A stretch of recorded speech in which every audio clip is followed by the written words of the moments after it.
पुराने जमाने में एक बादशाह था जिसका नाम था फैसल शाह। वह एक ऐसा बादशाह था जो ताज को जिम्मेदारी समझता था और अपनी सोच को अपनी असल ताकत उसकी आंखों में एक अजीब किस्म का सुकून था, जैसे उसने बहुत कुछ देख लिया हो और अब भी दिल में मोहब्बत बाकी हो। जब वह महल के आंगन से गुजरता, सिपसालार सलामी देते, मगर वह किसी को नजर भर देखे बगैर आगे बढ़ता, जैसे उसे अपनी मौजूदगी का एहसास दिलाने की जरूरत ही ना हो। वह वहां का बादशाह था जिसके हुक्म से ज्यादा लोग उसकी खामोशी का मान रखते थे। रियाया में उसके इंसाफ की मिसालें दी जाती। उसके फैसले अक्सर वह होते जो किताबों में नहीं मिलते मगर दिलों पर लिखे जाते। एक बार जब एक गरीब ने अमीर जमींदार के जुल्म की फरियाद की, तो फैसला शाह ने दरबार में सबके सामने खुद उस गरीब की बात सुनी, और जब साबित हुआ कि वह सच कह रहा है तो अमीर की आधी जमीन उसे दिलवा दी। ना कोई शोर, ना कोई नुमाइश। उसका कहना था कि हुकूमत तलवार से नहीं, इंसाफ से चलती है, और यह बात उसने सिर्फ कही नहीं, हर रोज साबित की।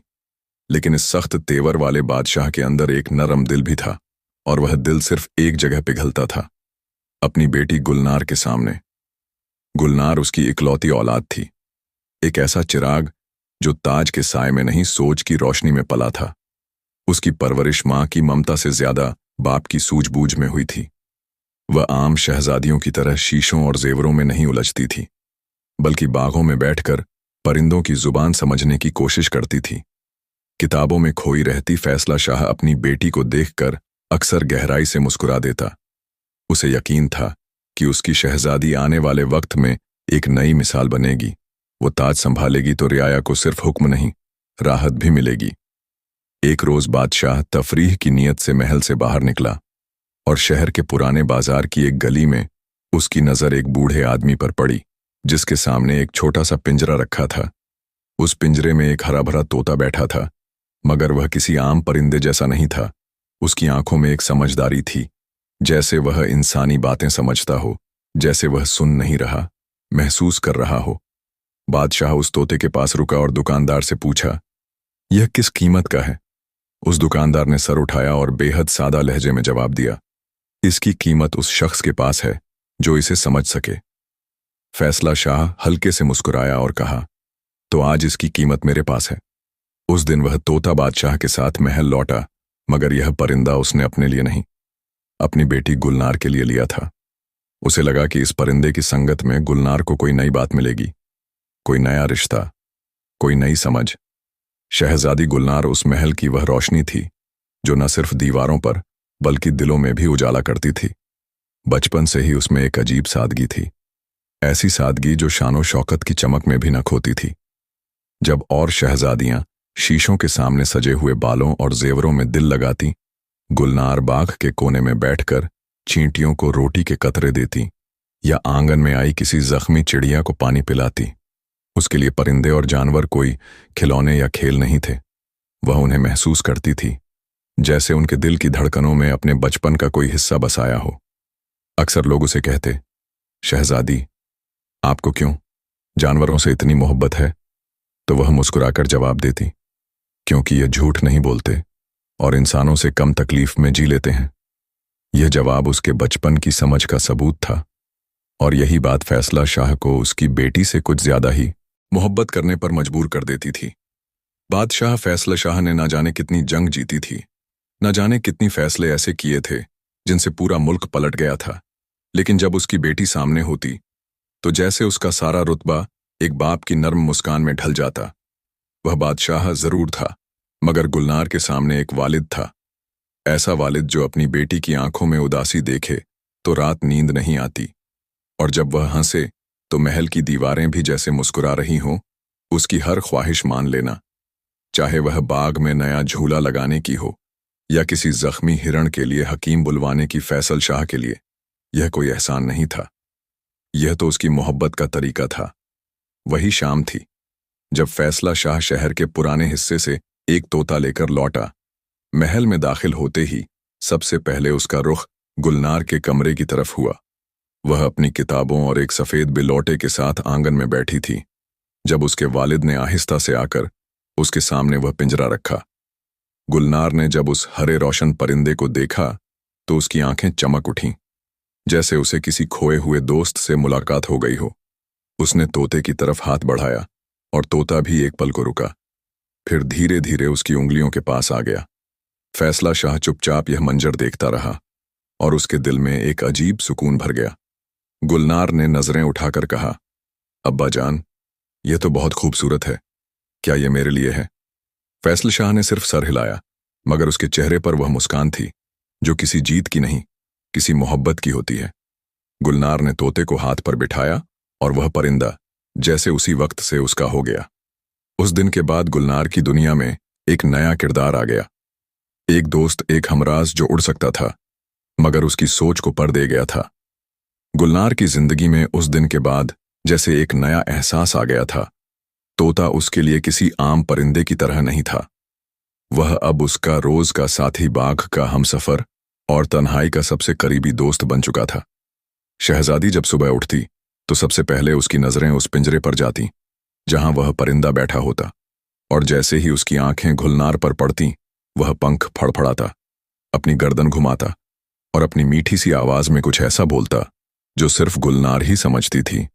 यह आवाज किसी अल्फाज से ज्यादा एक एहसास बन चुकी थी। महल के बाग में जब गुलनार अपने नरम कदमों से चलती तो वह तोता या तो उसके कंधे पर बैठा होता या उसकी उंगली पकड़कर पंख फैलाए उड़ता, मगर दूर नहीं जाता। उसे जैसे मालूम था कि उसकी उड़ान अब इस शहजादी के साए से आगे नहीं जा सकती। बाग की हर डाल, हर पत्ता, हर फूल, अब उनके बीच एक पुल बन गया था। गुलनार उससे बातें करती, कभी सवाल करती, तुम कहां से आए हो, और कभी कहती, काश मैं भी उड़ सकती। तोता अपनी तरफ से कुछ लफ्जों में जवाब देता, मगर उसके लहजे में जो नरमी और अपनापन था, उससे गुलनार के चेहरे पर मुस्कान आ जाती। वो आवाज, वो लहजा जैसे किसी पुराने नगमे की तरह उसका पीछा करता। कई बार गुलनार उसे बाग के सबसे पुराने नियम के पेड़ के नीचे ले जाकर बैठती, अपने जेवरों से ज्यादा उसे फल खिलाने में खुश होती। कहती, ये आम का टुकड़ा खाओ, ये मीठा है बिल्कुल तुम्हारी बातों की तरह। और तोता सिर झुकाकर उसकी हथेली से खाता गुलनार को। तो अब वह तोता किताबों के किसी किरदार की तरह लगने लगा था, बोलने वाला, समझने वाला और खामोशी में भी कुछ कह देने वाला। गुलनार की मां अक्सर महल की बालकनी से यह मंजर देखती और मुस्कुराकर कहती, इस बच्ची की दुनिया कुछ और ही है। लेकिन फैसला शाह चुप रहते। उन्हें मालूम था कि गुलनार की यह दुनिया उसकी रूह को ताजगी दे रही है। वह परिंदा एक खिलौना नहीं था, वह उसकी बेटी के अकेलेपन की दवा बन चुका था। गुलनार अब शाम के वक्त तक महल में कम और बाग में ज्यादा पाई जाती। उसकी बातों में अब शरारत थी, उसके लहजे में मिठास और उसकी आंखों में एक नई चमक। तोते की हर बात उसे अजीब सी लगती, मगर अच्छी, जैसे वह जानता हो कब क्या कहना है, कब चुप रहना है। गुलनार कई बार कहती, कभी कभी लगता है तुम इंसान हो जो परिंदे के जिस्म में आ गया हो। तोता उसकी बात पर गर्दन घुमाकर कुछ बोलता, जैसे इस बात को टाल रहा हो, और गुलनार हंस देती। पर यह सब सिर्फ खेल नहीं था, यह एक रिश्ता था जो बन रहा था, खामोशी से, बिना शोर के। और शायद कोई जान भी ना पाया कि यह रिश्ता आगे चलकर क्या शक्ल इख्तियार करेगा। एक बार की बात है, रात का वक्त था और रात पूरी तरह उतर चुकी थी। महल के ऊंचे बुर्जों पर झिलमिलाते दियों की रोशनी दूर से किसी ताज पहनाए हुए साया की तरह लग रही थी। हवाओं में शाम की ठंडक अब कुछ बढ़ गई थी, लेकिन गुलनार के दिल में जो हलचल थी वह किसी मौसम से नहीं जुड़ी थी। उसे अपने प्यारे तोते की गैर मौजूदगी परेशान कर रही थी। वह तोता जिससे वह हर सुबह बात करती, जिसके साथ वह बाग के फूलों की खुशबू महसूस करती और जिसके बोलों में उसे कोई मीठा राज सुनाई देता था, आज पूरे दिन गायब रहा था। शहजादी गुलनार रेशमी चादर ओढ़े अपने कमरे की खिड़की के पास बैठी थी। उसकी आंखें बाग के उस हिस्से को घूर रही थीं जहां अक्सर उसका तोता देर रात तक फदकता रहता था, मगर आज बाग की शाखों पर भी सन्नाटा था। उसे ना जाने क्यों लग रहा था कि आज की रात कुछ अलग है, कुछ छुपा हुआ। अचानक एक साया उसकी नजर से गुजरा। वह कोई नौकर नहीं था, ना कनीज और ना ही दरबान, वह तो कोई और ही था। उसने जल्दी से अपना सर ढांका, चुपचाप कमरे से निकली और बिना आहट के बाग की तरफ चल पड़ी। बाग के पिछले हिस्से में एक पुराना कोठा था जहां कभी ताबूत रखे जाते थे, कभी पुरानी किताबें और अक्सर वह चीजें जिन्हें बादशाहत में गैर जरूरी कहकर किनारे कर दिया जाता है। लेकिन आज उस कोठे से हल्की रोशनी छनकर बाहर आ रही थी। गुलनार ने दीवार के कोने से झांक कर देखा, और जो देखा उसने उसके दिल को झकझोर दिया। कमरे में खड़ी थी उसकी पुरानी और वफादार कनीज, लाली मलमल का लिबास, खुले बाल जो उसके घुटनों से नीचे तक लहराते थे, और एक झलक में वह किसी दूसरी ही दुनिया की मखलूक लग रही थी। वो अपने बाल सुलझा रही थी जैसे हर रात की कोई पुरानी आदत हो। मगर वहां सिर्फ लाली नहीं थी। लाली के सामने खड़ा था एक अजनबी नौजवान, ऊंचा कद, गेहूं रंग, शानदार लिबास और आंखें, वही आंखें जिनमें गुलनार ने कभी अपने तोते को देखा था। मगर यह कैसे हो सकता था? वह तो तोता था। ये शख्स कौन है और यहां क्यों आया है? उसने देखा कि वह नौजवान, जो असल में कोई आम आदमी नहीं बल्कि किसी दूर के मुल्क का शहजादा लगता था, लाली से धीमे धीमे बातें कर रहा था। उसकी आवाज में अजीब सा खिंचाव था, जैसे हर लफ्ज में कोई पुरानी दास्तान हो। शहजादा कह रहा था, मैं कंचन देश से आया हूं, बहुत दूर से, जहां समंदर की लहरें भी रेत से बातें करती हैं। और जब पहली बार तुम्हें देखा, तुम्हारे बालों की खुशबू ने मुझे बांध लिया। तब से मैं हर रात यहां आता हूं। इसी शक्ल में गुलनार की सांसें रुक गईं। तोता शहजादा लाली, क्या यह वही तोता है जिसे उसने तोहफे में पाया था? क्या वह हर दिन उसके कंधे पर बैठकर बात करता था, मगर रात में लाली के पास चला जाता था? वह हैरान खड़ी रही, और तब अचानक उसने देखा उस शख्स की आंखें उसकी ओर उठीं। क्या उसे महसूस हो गया था कि कोई देख रहा है? मगर गुलनार पहले ही हट चुकी थी, दीवार के पीछे छुप चुकी थी और बिना आवाज की अपने कमरे की तरफ लौट रही थी। उसके दिल में न कोई तूफान उठा, न कोई आह, सिर्फ एक गहरा सन्नाटा। वो कमरे में आई, चादर ओढ़ी और पलंग पर लेट गई। आंखें बंद थीं, मगर नींद कोसों दूर। सुबह शहजादी गुलनार की आंखें खुल चुकी थीं। रात जो कुछ देखा था वह नींद को उससे कोसों दूर ले गया था। उसका चेहरा उतारा हुआ था, लेकिन आंखों में गुस्से की एक धड़कती आंख थी। कमरा गुलाब और चंदन की खुशबू से महक रहा था, लेकिन उसके दिल में एक सख्त सवाल गूंज रहा था। क्या मैं धोखा खा गई? उसने जोर से आवाज दी, लाली। कुछ ही देर में उसकी वफादार कनीज, वही लाली जिसके खुले बालों पर हर किसी की नजर ठहर जाती थी, दौड़ती हुई अंदर आई। वह रोज की तरह आज भी सर झुकाए मुस्कुराहट लिए आई थी, लेकिन गुलनार का चेहरा देखकर उसकी मुस्कान धीरे धीरे गायब हो गई। बैठो मत, गुलनार ने सख्त लहजे में कहा, बस खड़ी रहो और सुनो। मैंने तुम्हें रात को देखा, तुम्हें और उस अजनबी शख्स को। लाली की सांसें थम गई, उसका चेहरा जर्द पड़ गया। वह कुछ कहने को आगे बढ़ी, मगर शहजादी ने हाथ उठाकर उसे रोका।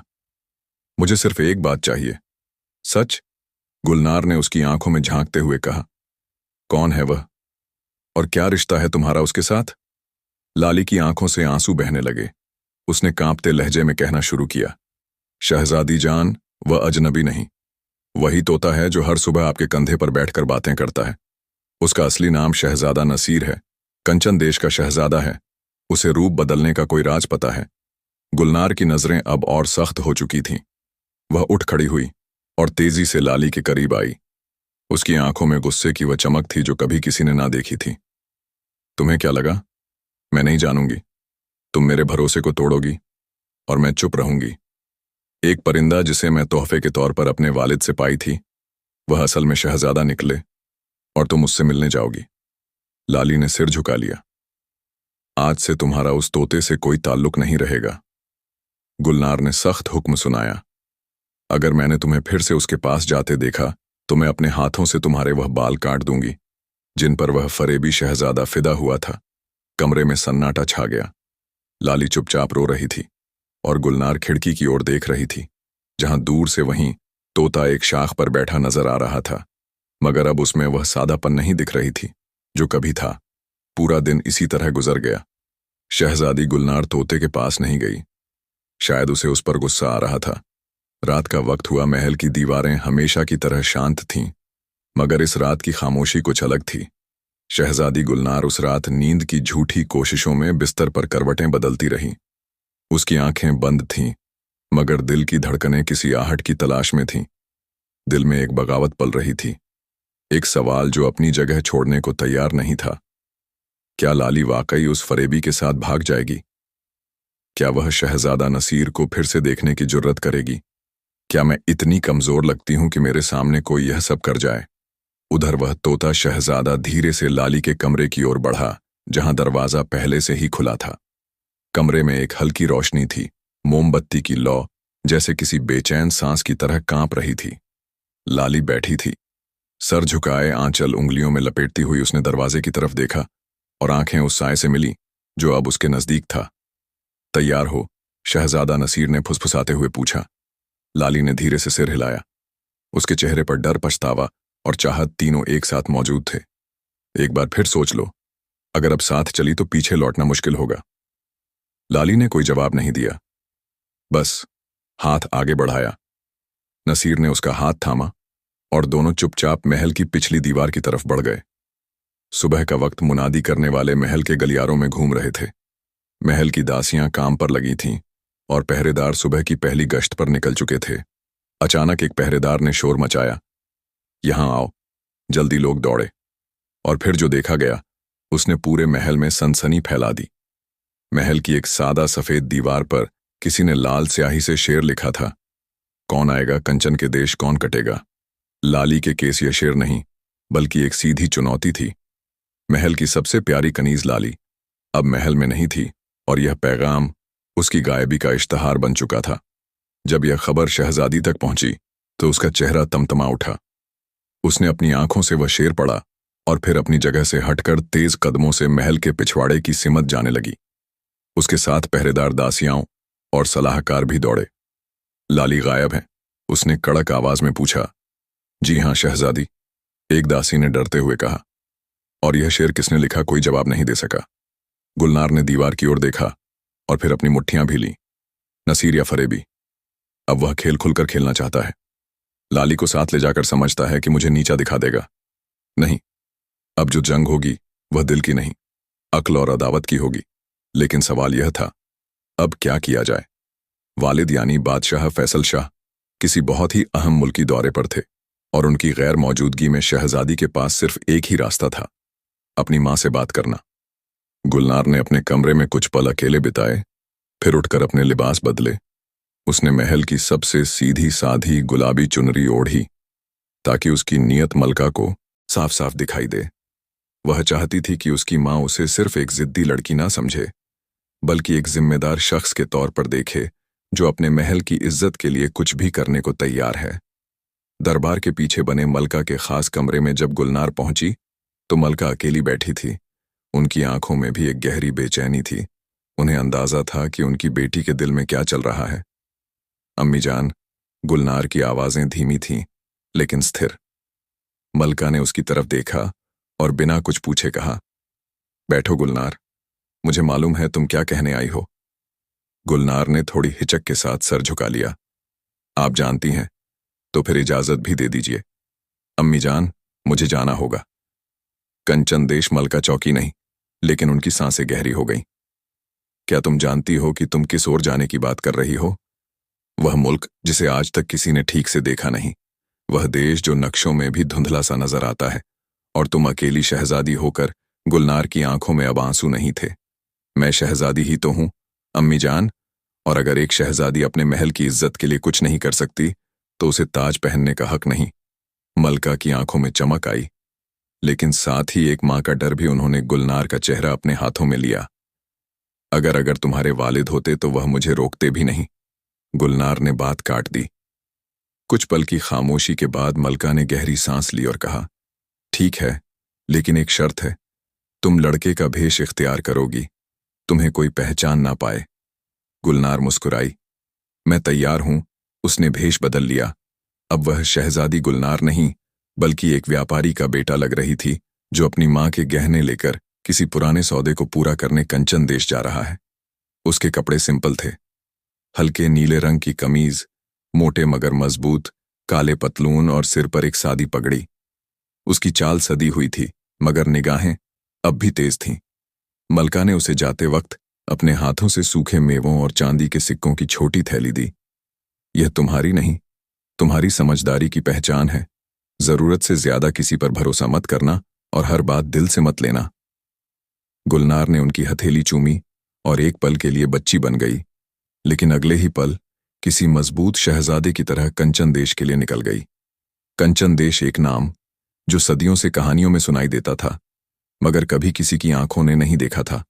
कुछ कहते थे वह सरसब्ज और खौफनाक जंगलों के पार बसा है, कुछ उसे पानी के नीचे का इलाका समझते थे, कुछ उसे जादू से बना शहर बताते थे, मगर सब में एक बात एक जैसी थी कि वहां कोई नहीं जाता, और अगर गया तो लौटा नहीं।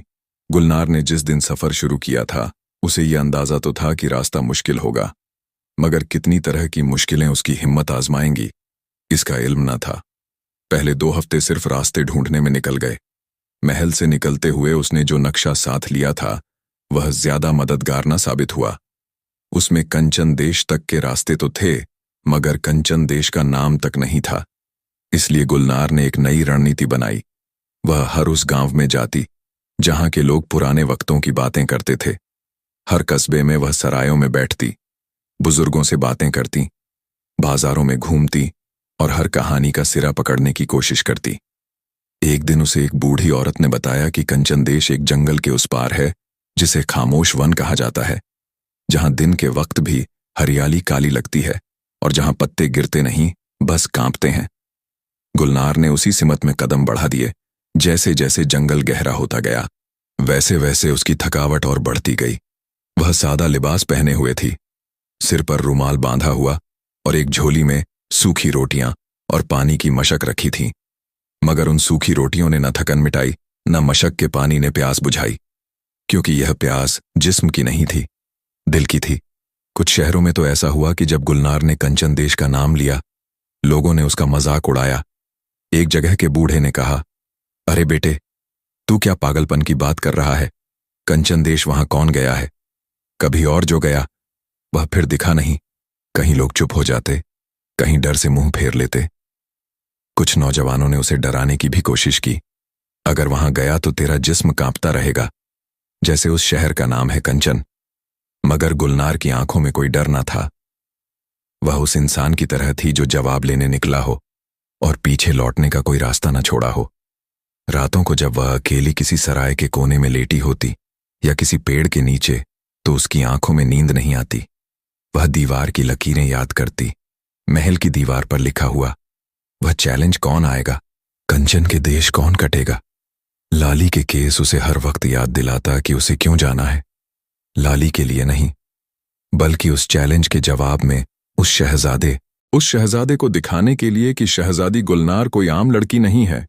वह किसी के इशारों पर चलने वाली नहीं, वह अपनी कहानी खुद लिखती है। आखिरकार कई दिन की तलाश और कई रातों की जागने के बाद एक दिन वह घने जंगलों के अंदर पहुंच गई। एक ऐसा इलाका जहां धूप भी पेड़ों की शाखों से डरती थी। वहां जमीन पर काई जमी हुई थी, हवा में एक ठंडक और एक डर समाया हुआ था। उसी सन्नाटे के बीच उसे दूर एक झोपड़ी नजर आई। वो झोपड़ी जैसे किसी पुराने वक्त का हिस्सा हो, लकड़ियों से बनी जिन पर काई और बेलें लिपटी थीं। बाहर एक दरख्त के नीचे एक बूढ़ा आदमी बैठा था, झुका हुआ, मगर उसकी आंखों में अब भी चमक थी। गुलनार जब उसके पास पहुंची तो बूढ़े ने उसकी ओर देखे बिना कहा, बहुत दिन बाद कोई आया है कंपनज का रास्ता पूछने। गुलनार चौंकी, आपको कैसे पता? बूढ़ा मुस्कुराया, तेरी आंखों में सवाल है और कांधे पर जवाबों का बोझ जो ऐसे चलता है वह या तो बहुत बेवकूफ होता है या बहुत बहादुर। गुलनार उसके पास बैठ गई। बूढ़ा अंदर गया और एक पुराना सा नक्शा लेकर लौटा। वह नक्शा कागज का नहीं, किसी चमड़े पर बना हुआ था, शायद किसी जानवर की खाल। यह नक्शा है कंचन देश का रास्ता, मगर सुन, यह रास्ता सीधा नहीं, यह तुझे बदल देगा। यह रास्ता देखेगा कि तू सच में कौन है। अगर तू झूठ है तो तू लौट नहीं पाएगी। गुलनार ने बेसाख्ता चौंक कर बूढ़े को देखा। बूढ़ा मुस्कुराया और कहा, मैं तेरी हकीकत से वाकिफ हूं। तू लड़का नहीं, लड़की है, लेकिन जरा ध्यान से संभल कर जाना। बूढ़े ने उसे दुआएं दी। गुलनार ने नक्शा लिया, उसे ध्यान से देखा। रास्ते के निशान साफ ना थे, मगर हर मोड़ पर कुछ अल्फाज लिखे थे जैसे इशारे हो। खामोश दरिया, कांपते पत्थर, पिघलती जमीन, सांसों की वादी। खैर, इसके बाद गुलनार ने झोली उठाई, नक्शा अपने सीने से लगाया और अगली सुबह उस रास्ते पर निकल पड़ी जहां हवा का रंग और वक्त की चाल सब कुछ अलग था, जिसका नाम सुनकर लोग कांपते थे, जिसकी हवाओं में अजीब सी सर्दी थी और जिसकी गलियों में सन्नाटा तो था, मगर हर मोड़ पर जैसे कोई आंखें रखे बैठा हो।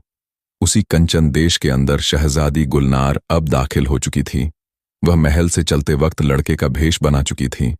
सिर पर गोल टोपी, चेहरा गर्द से भरा, आंखों में थकन, मगर लहजे में अब भी वही राजसी ठहराव। सफर ने उसके लिबास को पुराना कर दिया था, मगर हौसले को और नुकीला बना दिया था। शहर की सरहद के पास पुराने किले की दीवारों से सटकर एक पुरानी सी सराय थी। सफर मंजिल, जिसका नाम लकड़ी पर लिखा हुआ था। दरवाजे के ऊपर कुछ बेतरतीब लाल टेनें लटक रही थीं, जिनमें से 2 बुझी हुई थीं और एक टिमटिमा रही थी। गुलनार उसी सराय में दाखिल हुई। अंदर की हवा में लकड़ी, मिट्टी और मसालेदार चाय की महक थी। सराय का मालिक एक गठीला मगर भला सा आदमी था। उसे देखकर मुस्कुराया। कहाँ से आए हो मुसाफिर? कपड़े तो अमीरों जैसे हैं, मगर हालत माफिक नहीं लगती। गुलनार ने धीमी आवाज में जवाब दिया। बहुत दूर से आया हूं, काम की तलाश में, कुछ दिन यहीं रुकूंगा, अगर जगह हो। सराय के मालिक ने सिर हिलाया। ऊपर की मंजिल पर एक कमरा खाली है। छज्जे से शहर दिखता है, मगर जरा पुराना है। मैं नया भी नहीं हूं। गुलनार ने हल्की मुस्कान के साथ जवाब दिया। कमरे में पहुंचकर जब उसने झोली रखी, पानी से अपना चेहरा धोया और आईने में खुद को देखा, तो उसे पहली बार अपने चेहरे में शहजादी नहीं बल्कि एक सफर करता मुसाफिर नजर आया। उसके बाल रूखे थे, आंखें थकी हुई थीं, मगर कहीं अंदर एक चमक बाकी थी। वह खुद को लड़के की तरह देखने लगी थी। उसके अंदाज में अब लड़कपन था और चाल में ठहराव। अब क्या? उसने खुद से पूछा। दोपहर ढलने लगी थी। गुलनार ने अपना छोटा सा सामान कमरे में छोड़ दिया और सराय से निकल पड़ी। कंचन देश का बाजार, उसकी गलियां, दुकानों की सजावट, सब कुछ बाकी शहरों से जुदा था। यहाँ की खिड़कियां छोटी थीं, दरवाजे ऊंचे और तंग, और लोग कम बोलते थे, मगर हर चीज में एक पुराना सा रंग था, जैसे सबने जिंदगी को बरसों पहले जिए बिना छोड़ दिया हो। चलते चलते वह एक बगीचे में पहुंच गई, जो शहर के बीचों बीच बना हुआ था। चारों ओर हरे दरख्तों की कतारें थीं और बीच में एक पुरानी पत्थर की बेंच। वहीं एक ओर सूखे हुए पेड़ के नीचे एक बूढ़ी औरत बैठी थी। चेहरे पर झुर्रियां थीं, हाथ में एक लकड़ी की छड़ी और कपड़े सादे मगर साफ। उसके पास एक टोकरी थी, जिसमें शायद कुछ चाय पत्तियां और दवाइयों की जड़ी बूटियां थीं। गुलनार उसके पास गई और बिना कुछ कहे पत्थर की बेंच पर बैठ गई। कुछ देर दोनों में खामोशी रही। फिर बूढ़ी औरत ने कहा, तू नया है, शहर में तेरी चाल बता रही है। गुलनार ने थोड़ा मुस्कुराते हुए कहा, हाँ, अभी आया हूं, काम की तलाश में हूं, किसी को जानता नहीं, सोच रहा था कि कोई रास्ता निकल आए। बूढ़ी ने उसकी ओर देखा। उसकी आंखों में तजुर्बे की शिद्दत थी, जैसे वह सच झूठ पहचान लेती हो। नाम क्या है तेरा? साहिल खान। गुलनार ने एक नया नाम खुद से गढ़ा। बूढ़ी ने कहा, साहिल खान, तू काम की तलाश में है तो चल, अगर दिल में जज्बा है तो शायद तेरा काम बन जाए। गुलनार ने झिझकते हुए पूछा, क्या आप जानती हैं कोई जो काम दिलवा सके? बूढ़ी ने टोकरी उठाई, धीरे से कहा, मैं ही तो महल में काम करती हूं बेटा, रसोई में, और तू अगर मेहनती हो तो वहां काम मिल सकता है। मगर याद रख, महल की दीवारें बहुत कुछ देखती हैं, मगर कुछ भी कहती नहीं। वहां झूठ की जगह नहीं होती। गुलनार का दिल जोरों से धड़कने लगा। इतने दिनों की मेहनत, इतने जंगलों की धूल और इतनी रातों की बेचैनी, अब उसे एक सिरा मिल रहा था। उसने बनकर कहा, मुझे आपकी तरफ से खाला कहने की इजाजत दीजिए और मुझे भी महल में दाखिल करवा दीजिए। बूढ़ी मुस्कुराई, एक थकी हुई मगर मोहब्बत भरी मुस्कान। खाला? हाँ, अच्छा है, मुझे खाला कहो। अगली सुबह गुलनार ने अपने कपड़े और भी सादे कर लिए। वह अब पूरी तरह एक घरेलू लड़के की तरह दिखती थी। साफ मगर मामूली खाला उसे लेकर महल की उस पिछली राह से गई, जहां से रसोई के लोग अंदर जाते थे। महल में दाखिल होते वक्त उसका दिल एक अजीब तरह की तेजी से धड़क रहा था। हर ईंट, हर दीवार, हर झरोखा उसे देख रहा था, जैसे कोई पुरानी पहचान उसे याद कर रही हो। मगर अब वह शहजादी नहीं थी, अब वह एक लड़का था जिसकी पहचान सिर्फ उसकी खामोशी थी। खाला ने दरबानों से कहा, यह मेरा भांजा है, काम की तलाश में है, 1 हफ्ता रखो। अगर अच्छा निकला तो रख लेना, वरना वापस भेज देना। महल के एक बूढ़े मुंशी ने उसे ऊपर से नीचे देखा और सिर हिलाया। काम तो बहुत है, और अगर ईमानदार हो तो जगह भी बहुत है। इस तरह गुलनार एक शहजादी जो महलों में पैदा हुई थी, अब उसी महल की रसोई के दरवाजे से एक खामोश नौकर बनकर दाखिल हो गई। अंदर की दुनिया बाहर की तलाश। महल के अंदर की दुनिया बाहर से कहीं ज्यादा रहस्यमय थी। हर कोई खामोशी से अपने पने हिस्से का काम करता था। वहां कोई ज्यादा सवाल नहीं पूछता था और शायद जवाब भी कोई देना नहीं चाहता था। गुलनार ने वहां के तौर तरीकों को बहुत जल्दी सीख लिया। रसोई में उसे मसाले पीसने, पानी भरने, बर्तन धोने और कभी कभी दरबार में चाय शरबत पहुंचाने का काम दिया गया। यह सब करते हुए उसकी आंखें हर तरफ घूमती रहती, हर चेहरा पढ़ना चाहती, हर बात का मतलब समझना चाहती। वह जानती थी कि शहजादा यहीं कहीं होगा और शायद लाली भी, मगर वह लाली के लिए नहीं आई थी। वह उस सवाल के पीछे आई थी जो दीवार पर लिखा गया था। उस शहजादे को जवाब देना था जिसने उसे कंचन देश बुलाया था। गुलनार को महल में काफी दिन गुजर गए। गुलनार ने सब कुछ बारीकी से देख लिया था। कौन कहां जाता है, कौन किसके पास जाता है और लाली कहां और किस वक्त रहती है।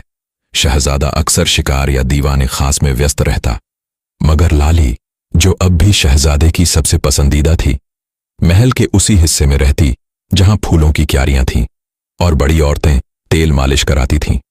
एक शाम जब रसोई का काम खत्म हो चुका था और खाला अपनी चाय के लिए उबले पानी का इंतजार कर रही थी, गुलनार ने उसकी तरफ देखा और धीमे से कहा, खाला, अगर मैं तुमसे कुछ कहूं तो क्या तुम चौंकोगी? बोलो बेटा, तुम तो मेरे लिए अब बेटे जैसे हो, या कुछ और? खाला की आंखें मुस्कुराई, मगर आवाज में तजुर्बे की गंभीरता थी। गुलनार ने चुपचाप अपने झोले से एक जोड़ा औरतों का लिबास निकाला, दुपट्टा, लंबा कुर्ता और एक कंघा। मैं लड़की हूं खाला, और अब वक्त आ गया है कि मैं लड़की की तरह ही अंदर जाऊं। बूढ़ी खाला ने कुछ पल तक उसे देखा। उसकी आंखों में ताज्जुब तो था, मगर तजुर्बा ने उसे ज्यादा झटका खाने नहीं देता था। बुढ़िया ने गुस्से से पूछा, यह सब क्या है? तो शहजादी गुलनार ने उसे अपनी मीठी मीठी बातों में ले दिया और खाला खाला करके उसे मना लिया। अब गुलनार एक नौकरानी के भेष में थी। सर पर दुपट्टा, लिबास में सादगी और चाल में शर्म। खाला ने उसे फूलों के बाग की सफाई के लिए भेजा, जहां लाली अक्सर अपनी सहेलियों के साथ बैठती, हंसती और कभी कभी बालों में तेल भी डलवाती। लाली बेहद हसीन थी। उसके लंबे बालों की चर्चा महल में आम थी। वह बाल जो कमर से नीचे तक लहराते थे, वह उसकी शोहरत बन चुके थे, और यही वह बाल थे जो गुलनार को काटने थे। सिर्फ बदला नहीं लेना था, बल्कि वह जवाब देना था जो एक शहजादी की जुबान से नहीं बल्कि उसके हाथों से जाना था। एक दोपहर लाली बाग के छायादार हिस्से में बैठी थी और गुलनार उसके पीछे खड़ी थी, हाथ में चंपा का तेल, और सामने लाली की खुली छोटी लाली मुस्कुरा रही थी। तुम्हारे हाथों की मालिश बहुत सुकून देती है। क्या नाम है तुम्हारा? गुलनार ने मुस्कुराते हुए जवाब दिया। गुलबानो लाली ने आंखें बंद कर लीं और गुलनार ने धीरे धीरे छोटी को कंघा करना शुरू किया। वह जानती थी कि यही मौका है। उसके एक हाथ में कंघा और दूसरे में तेज छोटा सा कैंची नुमा चाकू था। धीरे से, बिना आवाज के, उसने बालों की जड़ पकड़कर एक लंबी छोटी काट ली। वो छोटी जो अब तक शहजादे की मोहब्बत की पहचान थी। लाली को कुछ महसूस ही नहीं हुआ। गुलनार ने झोले से एक कपड़ा निकाला और चुपचाप उस छोटी को उसमें लपेट लिया। लाली मालिश का मजा लेते सो गई थी। शहजादी गुलनार वहां से निकली और महल की दीवार पर लिखा, हम आएंगे कंचन के देश, हम काटेंगे। लाली के केस लिखने के बाद गुलनार ने गहरी सांस ली और बिना पीछे देखे उसी भेष में महल से निकल गई। रास्ता वहीं था, खाला की रसोई वाला पिछला दरवाजा। कुछ देर में लाली की एक सहेली बगीचे में उसके पास आई तो उसने चीख कर कहा, अरे तेरे बाल कहाँ गए? लाली चौंक गई। शीशा देखा तो बाल गायब थे। महल में खलबली मच गई। नौकरों से लेकर सिपाह सालारों तक सबको इत्तला दी गई। शहजादा गुस्से से कांप रहा था। उसने दीवार पर लिखा हुआ शहजादी का पैगाम भी देख लिया, जिससे उसको और ज्यादा गुस्सा आ गया। महल में कोई आकर मेरी लाली के बाल काट कर चला जाए और हम जान भी ना पाए। दरबानों से पूछताछ हुई, सब जगह देखा गया। तभी किसी ने कहा कि रसोई वाली बूढ़ी औरत किसी को अंदर लाई थी। कुछ दिन पहले शहजादे ने फौरन सिपाही भेजे। खाला को बुलवाया गया। कौन था वह खाला? अब सब समझ चुकी थी। उसकी आंखें भर आईं, मगर उसने सच बयान किया। मैं नहीं जानती थी वह कौन है। लड़के के भेष में आई थी, भूखी बेबस। मैंने तरस खा लिया। मुझे क्या पता था कि वही गुलनार है। शहजादा चुपचाप खड़ा रहा। कुछ लम्हों बाद उसने खाला से कुछ नहीं कहा, न डांटा न सजा दी, बस पलटा और दीवान की ओर चल दिया। वह शाम स्याह थी, आंगन में सन्नाटा था। लाली को बुलाया गया। शहजादा सामने बैठा था। उसकी आंखें गुस्से से भरी थीं, मगर आवाज सख्त थी, ठंडी। जब तेरे बाल ही नहीं रहे तो अब तुझ में मुझे कोई दिलचस्पी नहीं। लाली के चेहरे से रंग उड़ गया। वो कुछ कहना चाहती थी, मगर आवाज ना निकली। शहजादा ने सिर्फ हाथ से इशारा किया, जाओ। लाली की आंखों से आंसू गिरते रहे, मगर शहजादा ने एक बार भी पीछे नहीं देखा। दूसरी तरफ गुलनार अब अपने महल लौट चुकी थी। जिस हौसले से वह गई थी उसी सुकून से लौट भी आई थी। हाथ में लाली की छोटी, अब भी एक कागज में लपेटकर उस संदूक में रखी थी, जहां वह अपनी मां की तस्वीरें, कुछ कशीदाकारी के रुमाल और बचपन की कुछ चिट्ठियां रखती थीं। उस रोज की तरह आज भी वह अपने महल के पीछे वाले बाग में टहल रही थी। यह बाग उसके वालिद ने उसके लिए बनवाया था। फूलों से भरा, हवा से खेलता और दीवारों से छुपा हुआ एक परछाईदार कोना, जहां गुलनार हर बात को भुला सकती थी। बाहर का मौसम था और हवा में हल्का सा गुलाब और बेला का रंग घुला हुआ था। गुलनार अकेले ही बगीचे में चल रही थी, हाथ में एक सफेद कपड़े का रुमाल और दिल में एक अजीब सा सुकून। लेकिन उसी पल जब वह एक पुराने नीम के पेड़ के नीचे से गुजर रही थी तो उसे एक सिसकी सुनाई दी, एकदम धीमी, टूटी फूटी, जैसे कोई बहुत थक चुका हो। गुलनार ठिठक गई। उसने इधर उधर देखा, लेकिन बाग में कोई नजर नहीं आया। तभी झाड़ियों के पीछे से एक आवाज आई, कोई है। गुलनार ने झाड़ियों को हल्के से परे किया और वहीं नीचे जमीन पर बैठी थी एक काली लड़की, चेहरे पर गर्द बाल बिखरे हुए, पांवों में छाले और आंखों में नमक से सनी हुई बर्फ जैसी मायूसी। गुलनार ने झुककर पूछा, तुम कौन हो? लड़की ने सिर उठाया। उसकी आंखें सूंजी हुई थीं, जैसे कई रातों से नींद ने उसका दरवाजा ही नहीं देखा। और फिर एक ठंडी सी हवा का झोंका आया और गुलनार को लगा जैसे वक्त एक पल के लिए रुक गया हो। वह लाली थी, वही लाली जिसके बाल अब नहीं थे। सिर का ऊपरी हिस्सा उजला और खुला था। रूप का नक्शा वही था, मगर रौनक गायब थी। उस चेहरे पर अब सिर्फ शर्म और गम की गर्द बैठी थी। गुलनार ने कुछ पल उसे देखा और लाली ने नजरें नीचे कर ली। तुम यहां कैसे पहुंची? गुलनार की आवाज में न गुस्सा था, न घमंड, बस हैरत और थकी हुई जिज्ञासा। लाली के होंठ कांपे और उसने कहा, मुझे निकाल दिया। महल से जब बाल नहीं रहे तो प्यार भी नहीं रहा। शहजादा ने कहा, अब तू लायक नहीं। मैं बेघर हो गई। रास्ते में लोगों ने ताने मारे, कुछ ने धक्के दिए। मैं नहीं जानती थी कि मेरा गुरूर मुझे वहां पहुंचा देगा जहां आज हूं। गुलनार कुछ नहीं बोली। लाली ने अपनी दुपट्टे के पल्लू से मुंह ढांक लिया और कहा, अब कुछ नहीं मांगती, ना मोहब्बत, ना महल, ना माफी, बस कहीं मरने को कोना चाहिए। और मैंने सुना था कि इस मुल्क की शहजादी बहुत अच्छी है, इसलिए चली आई। उसकी आवाज जैसे टूटती हुई स्याही हो जो कागज पर गिरती है मगर कोई अल्फाज नहीं बना पाती। गुलनार ने एक गहरी सांस ली। बगीचे की हवा अब कुछ और गहरी हो चुकी थी। वह झुकी और लाली की ठोड़ी पकड़कर उसका चेहरा ऊपर उठाया। तू अब भी वहीं, तेरी सूरत नहीं बदली। बाल चले गए मगर सलीका अभी बाकी है, दिल में तस्सुर बाकी है। लाली की आंखों से आंसू बहने लगे। वह बैठ गई। मुझे माफ कर दो, मैंने घमंड किया, दूसरों को छोटा समझा। मैंने तुम्हारे इरादे को मजाक समझा, मुझे माफ कर दो। गुलनार ने उसकी पेशानी पर हाथ रखा, वो हाथ जो तलवार नहीं था मगर फैसला जरूर था। मैंने तुझसे बदला लिया क्योंकि बदला लेकर मैं तसल्ली पा सकती थी, मगर माफ करके मैं इंसानियत की राह पर लौट सकती हूं। फिर गुलनार ने लाली के हाथ थामे और कहा, अगर तू चाहे तो यहीं रह सकती है, इस महल में नहीं, मगर इस दिल में। लाली रोती रही और गुलनार चुपचाप उसके साथ वहीं बैठ गई, बगीचे की घास पर जहां कभी फूलों की क्या थी। और आज एक नई शुरुआत का बीज बोया जा रहा था। दिन अब बदल चुके थे। वक्त ने अपने हाथों से हर किरदार को नए लिबास पहनाए थे और शायद दिलों के रंग भी कुछ कुछ बदलने लगे थे। जहां कभी दिलों में नफरत और जलन की लपटें थीं, अब वहां धुआं धुआं सा पछतावा और सुलह की उम्मीद पनपने लगी थी। गुलनार अब अपने महल में रोज के कामों में लग चुकी थी। सुबह बगीचे में टहलना, दोपहर को किताबों में डूब जाना और शाम को अपनी वालिदा के साथ तफसील से बात करना, यही उसकी दिनचर्या थी। लाली अब उस महल में रह रही थी, गुलनार ने उससे कोई पुरानी बात नहीं दोहराई, कोई ताना नहीं मारा। बस इतना कहा था, जो टूट गया उसे पीछे छोड़ना सीखो। और लाली ने सिर झुकाकर कहा था, अब जो मिला है वही मेरा सब कुछ है। इधर कंचन देश का शहजादा अब पहले जैसा नहीं रहा था। जिस लाली के पीछे उसने अपनी दुनिया बदल दी थी, जब उसी को महल से निकालना पड़ा तो उसके दिल की दीवारों पर पछतावे की काई जम गई थी। वह सोचता था, क्या मैं मोहब्बत को सिर्फ बालों में तलाश रहा था?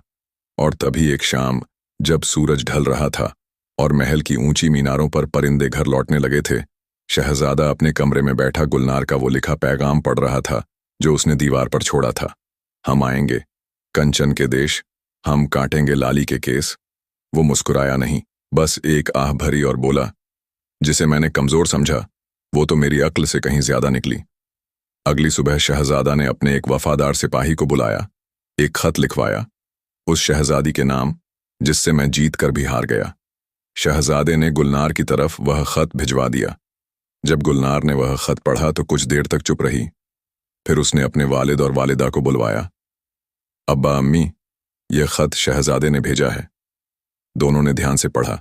बादशाह ने एक नजर गुलनार की तरफ देखा और पूछा, क्या तुम मुझसे मिलना चाहती हो? गुलनार ने जवाब देने में जरा भी देर नहीं की। हाँ, मगर इस बार मिलना मेरी शर्तों पर होगा। इस बार कोई बहाना, कोई चाल नहीं, बस दो सच्चे लोग। आमने सामने बादशाह मुस्कुराए। तुम्हारे फैसले में अब गहराई है बेटी। और अगली सुबह महल से जवाबी खत रवाना किया गया। 3 दिन बाद कंचन देश का शहजादा अपने चुने हुए चंद सिपाहियों और एक शाही तोहफों से सजे ऊंटों के साथ गुलनार के महल के सामने खड़ा था। महल के दरवाजे खुले और शहजादा गुलनार उसके माँ बाप और दरबार के बुजुर्गों के सामने पेश हुआ। शहजादा ने गुलनार की तरफ देखा, जो अब ना लड़के के भेष में थी और ना महज एक शहजादी। वो अब एक तजुर्बेकार और सलीम अक्लमंद लड़की बन चुकी थी। शहजादा ने सिर झुकाया। मैं उस दिन के लिए शर्मिंदा हूं जब मैंने मोहब्बत को बालों में बांध दिया था। आज मैं तुम्हें इंसान समझकर तुम्हारा हाथ मांगता हूं।